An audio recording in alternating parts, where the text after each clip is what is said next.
চিকিৎসা কি?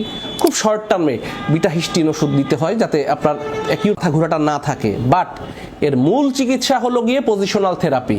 এই যে আমরা ডিক্সলফাইক দিয়ে যদি পোস্টেরিয়র ক্যানেল ডায়াগনোসিস করি, সেই ক্ষেত্রে মূলত হলো এপ্লিজ ম্যানোভার। ক্ষেত্র বিশেষে আমরা বয়স বা বিভিন্ন বিষয় চিন্তা করে সিমন্স লিবারেটরি ম্যানোভারও করা হতে পারে। তা কি দাঁড়ালো? পোস্টেরিয়র ক্যানেলের মূল ম্যানোভার হলো এপ্লিজ ম্যানোভার এবং দ্বিতীয় হলো গিয়ে সিমন্স লিবারেটরি ম্যানোভার। আর যেটা ল্যাটারাল ক্ষেত্রে 20 থেকে 25 সেক্ষেত্রে নর্মাল হলো গিয়ে সিমন্স বারবিকিউ ম্যানোভার। আর ক্ষেত্র বিশেষে আমরা অ্যাপিয়ানি বা গুফনিস টেস্ট করে থাকি। সব মিলিয়ে এই 4-5টি ম্যানুভারের মাধ্যমেই এই চিকিৎসা করা হয় এবং এরপর ম্যানুভার করার আগে আমাদেরকে দেখে নিতে হয় প্রিকশনস কি কি, কখন কখন আমরা কি আমরা দেখবো ম্যানুভারগুলো করার আগে।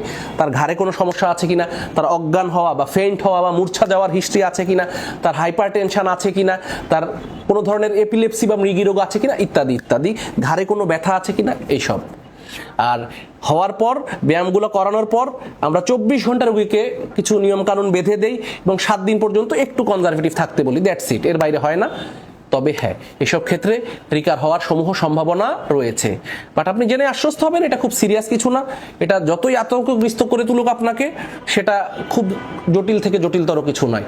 আপনি একজন ভালো ভার্টাইগো স্পেশালিস্ট যিনি সময় দিয়ে আপনার রোগী দেখবেন, এরকম একজনের কাছে যাবেন।